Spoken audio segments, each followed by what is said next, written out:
બનાસકાંઠામાં ભારે વરસાદ અને પૂરની સ્થિતિમાં ગુજરાત સરકારે તાત્કાલિક અને વ્યાપક પગલાં લીધા હતા, જેની વિગતો આરોગ્ય મંત્રી ઋષિકેશ પટેલે વિધાનસભામાં રજૂ કરી, જેના જવાબમાં કોંગ્રેસના ધારાસભ્ય અમરુજી ઠાકોરે નિયમોની અહેવાલ ન કરીને વિરોધ નોંધાવ્યો। હવામાન વિભાગની આગાહીને ધ્યાનમાં રાખી સરકારે એસડીઆરએફ, એનડીઆરએફ, ફાયર ટીમો, આરોગ્ય ટીમો અને અન્ય એજન્સીઓને એડવાન્સમાં તૈનાત કરી હતી, જ્યારે ડીઓને જ્યાં માહિતગાર કરીને 3 કરોડથી વધુ લોકોને એસએમએસ દ્વારા ચેતવણી આપવામાં આવી હતી।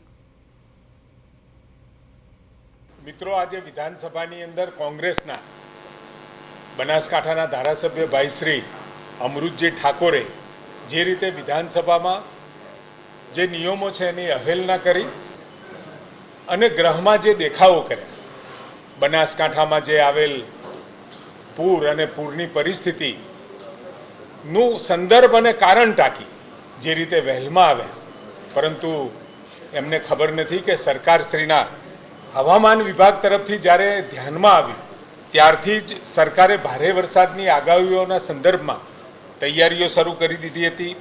એસડીઆરએફ, એનડીઆરએફ, ફાયર ટીમો, આરોગ્ય ટીમના અન્ય એજન્સીઓને એડવાન્સમાં ત્યાં તૈનાત કરી દેવામાં આવી હતી।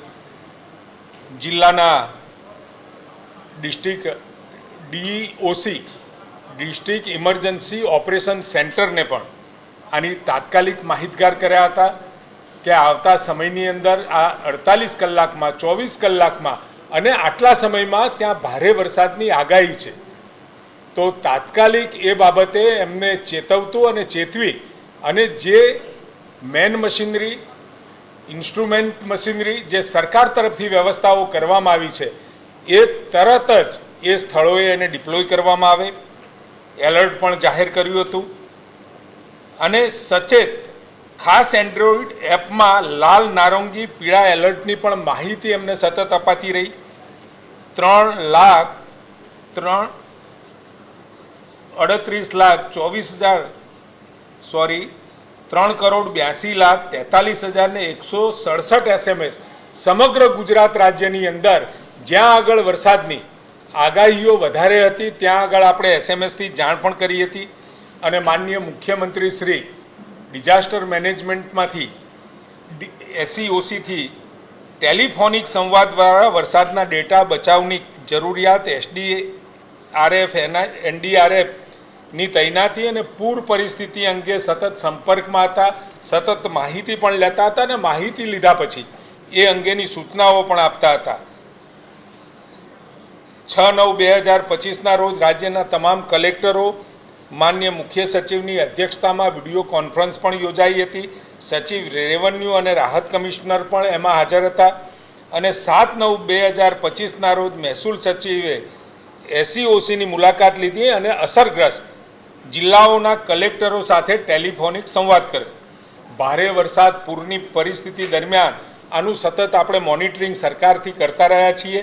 જીએડી દ્વારા તરત જ 5 ગેસ કેડરના અધિકારીઓની નિમણૂક કરી અને જે વરસાદગ્રસ્ત ને પૂરગ્રસ્ત વિસ્તાર હતો ત્યાં આગળ એમની નિમણૂકો પણ કરી દીધી છે।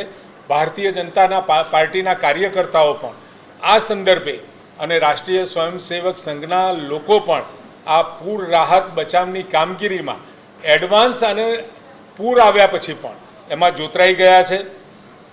ટેકનિકલ સ્ટાફ સાથે 7 હેમ રેડિયો સેટઅપ વસાવવામાં થરાદ મોકલવામાં આવ્યા છે। ગર્ભવતી મહિલાને તાત્કાલિક સારવાર માટે સરકારી હોસ્પિટલમાં પહોંચાડવામાં આવી। 17 પુરુષ અને 7 સ્ત્રીઓ ફસાયેલા લોકોને સુરક્ષિત બચાવ્યા છે।